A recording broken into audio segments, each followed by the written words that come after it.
Today I'm going to be exploring a theory. Now I thought I lost this notebook and I thought I lost everything in it.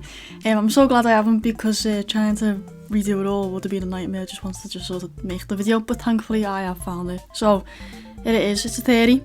And now that this might be a theory that might get shunned, might get shamed, might get called stupid. However, it's a theory I've been trying to, shake for a while, but I couldn't really, and I just kind of wanted to share it. I saw someone post the same theory on Reddit last week and I thought, you know what, I might as well make the video. I've been meaning to do this for like the past 2 years, but now I've got the equipment to do it, might as well do it. However, before I get into the video, I just want to say I've made a subreddit called Small FNAF Creator, and everyone is welcome. I want it to be a place where people can seek and receive advice and help with their content, as well as share their content, and for people to discover new content creators, or even inspire some people, as well as the fact that if you've got advice, you're welcome to give it. As well as the fact that if you are trying to create FNAF content and you don't know where to start, this community can be helpful, as you find a way how to insert yourself within the fandom and see what people like, see what people don't like, or target a certain audience. Like for instance, you got those Minecraft animations who do FiveNightsAtfreddys. You might find you enjoy that a little bit more, or you might go for the theory side of things and you're probably thinking, how do I make theories? But I'm no expert, but people on that subreddit might be. And not to sound corny, but you might meet people on there who might want to collab. You might just meet new people who you end up getting friends with, you end up collabing with, you end up, joint things. You never know. But yeah, I just made it because I know there's a lot of subreddits like small YouTubers, and they're great, they're helpful. I've been in those subreddits and some things they have helped with. However, when it comes to like specific content like FiveNightsAtfreddys, it's hard to get advice relating to that. Like for instance, you might get advice from someone who doesn't even like FiveNightsAtfreddys, and their advice might be a little bit too critical. But if you show it to someone from the FNAF fandom, you might be like, yeah, okay, I like this idea, I like how you've gone about it. However, change this editing style a little bit, maybe add him into it, or maybe, oh, this is not correct, this is a little bit more correct. And you can just basically get better and more specific advice when it's, advice catered towards what you make. Now I know the subreddit is called Small FNAF Creators, but everyone is welcome. Everyone, whether you're just going to give advice, or whether you need to see what, okay, I've got like loads of views, but however they're dipping, what can I do to make it better? Just even stuff like that. But yeah, at first, obviously, there's only going to be a few people in the subreddit, so the advice might not be as quick and thingy as you want it to be. But as it grows more and more, you'll get more advice probably and stuff like that. But I just want to grow it, because I know right now it's hard to grow your YouTube channel or your Instagram account or your Twitter account, your TikTok. I just want the place, to help people get a leg up in things. And obviously right now, if you look at my subscriber count and my views, I'm a very small channel. So I know how hard it is to grow. It is very, very hard. So I'd just like to help people have a leg up, because a lot of people are doing YouTube now, have grew up with it, and that's some of their dreams. And it'd just be nice to sort of help people along the way with it. So yeah, feel free to join. I'll leave a link in the description below if anyone's interested. Let's get on with the video. Let's get on with the theory, the reason why he's here. So my theory, its premise, is built off that one cartoon from Sister Location, The Immortal and the Restless. Now Vlad keeps waffling on about how his baby isn't it, and this theory is going to explore that. Now it requires us to venture right back to FiveNightsAtfreddys 4, which is a very long time ago, believe it or not. And as we know, the Afton family is comprised of William, Michael, the Crying Child, and Elizabeth. Each Afton has their own fundamental role in the lore. I probably should have went to therapy instead of stuffing each other inside the suits, but that's just my personal opinion. But anyway, William being the murderer and the Crying Child being a bite victim, Elizabeth possessing baby and becoming a villainous mastermind like her father, and Michael a bully to like a hero, quotation marks, cleaning up his father's mess and getting scooped in the process. Just your typical average American family. Well, to be fair, the game Aftons are a bit British, aren't they? There are a lot, so about that. But yeah, let's dive into which one I think is not an Afton. Yeah, I think one of them is not an Afton. Well, when I say not an Afton, I mean they're an adoptee.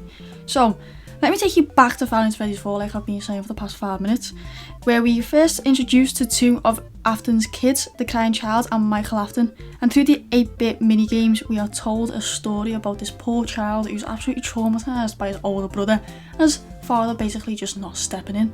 And unfortunately this line of horrendous, brotherly love leads to a unimaginable death for the Crying Child.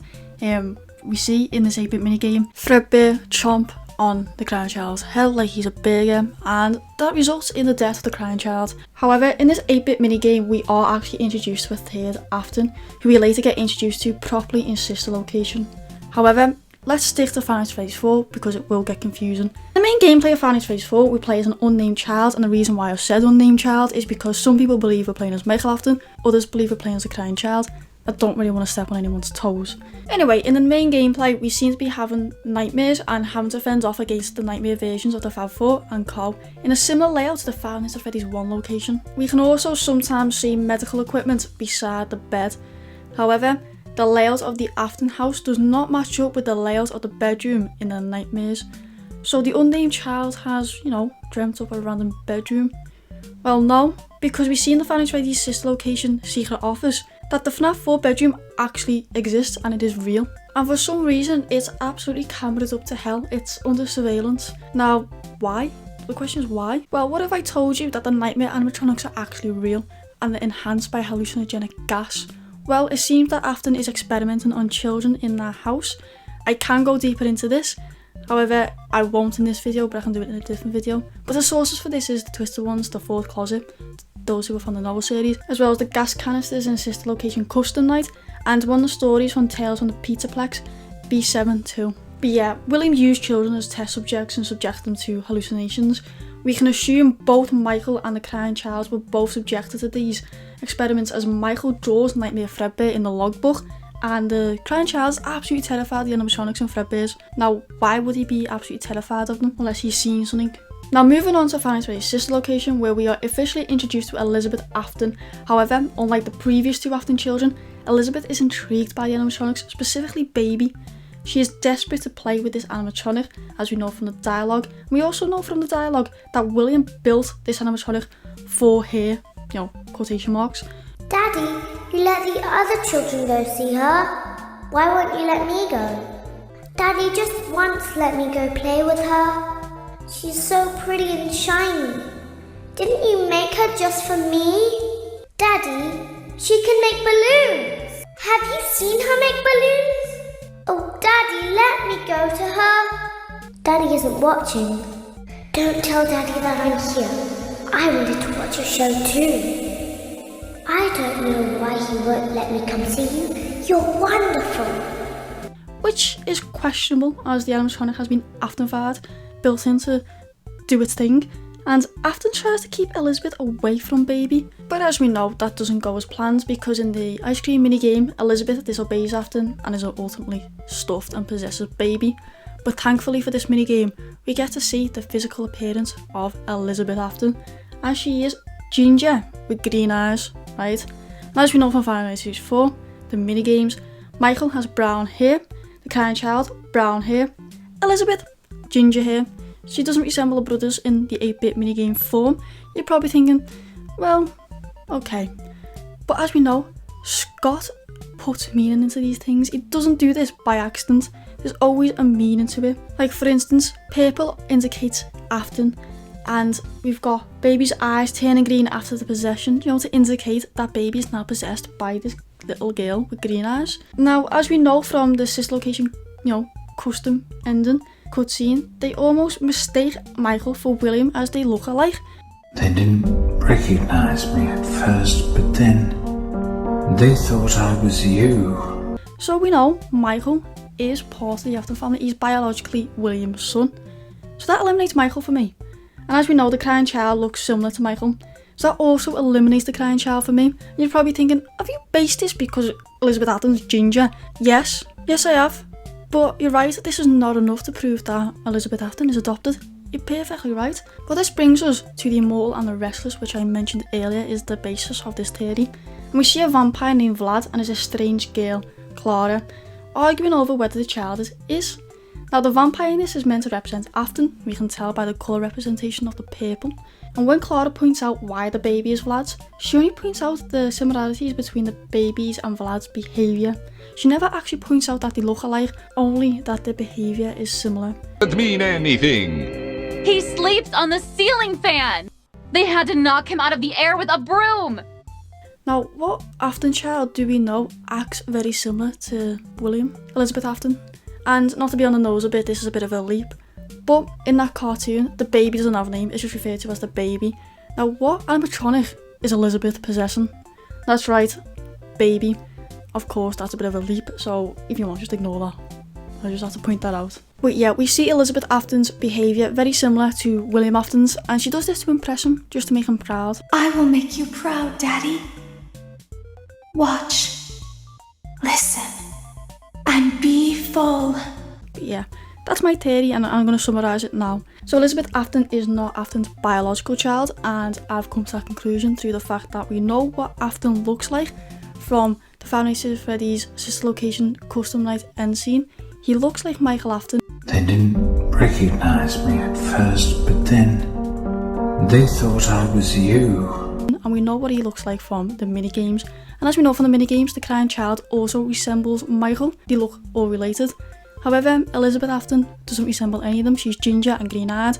And obviously, if Scott thought the appearance of the mother was important, we would have already seen her by now, but we haven't. As well as the fact that in Immortal and the Restless, we see a character named Vlad saying a baby isn't mine, and this character is meant to represent Afton, and the person he's arguing with is Clara, and if we assume that is meant to represent Afton's wife, his wife also looks nothing like Elizabeth Afton, and she goes on to say the baby is yours. Now, when she does say and give reason why the baby is his, it's behavioural characteristics rather than how he look, and Vlad keeps saying no, the baby isn't mine, and we know one character that acts like William Afton, and it is Elizabeth Afton. Now this is only a small theory, and obviously it can be disproved easily, like I can do it right now. In the fourth closet, we see a little girl called Elizabeth, who is Afton's daughter, biological daughter, and we see in this book, he does her best to impress him because he is neglectful towards her. Similar to Elizabeth in the games, we see her act like Afton to impress him. I will make you proud, Daddy. So you know, it is disprovable. I can do it with a lot of other evidence, I'll just have to find it. Give me time, I'll be able to disprove this theory. But yeah, no, it's a small little theory. It's not really important to the lore, it's just a fun little thing to do, a fun little theory, because I felt a bit left out of the theorising when it comes to newer FNAF, because I don't really understand it, I'm going to be honest. I'm finding it hard to grasp and think of any theories up, because I'm confused by what's canon and what's not anymore. So when I go back to the old Five Nights at Freddy's and theorise it just kind of makes up for not being able to theorise in the current climate of Five Nights at Freddy's. But yeah, it's a fun little theory, and I hope you enjoyed it. Obviously, feel free to disprove it in the comments, because there is a lot. If you look for evidence to disprove it, you will find it, more than you'll find to prove it. But yeah, thanks for watching, and yeah, have a nice day.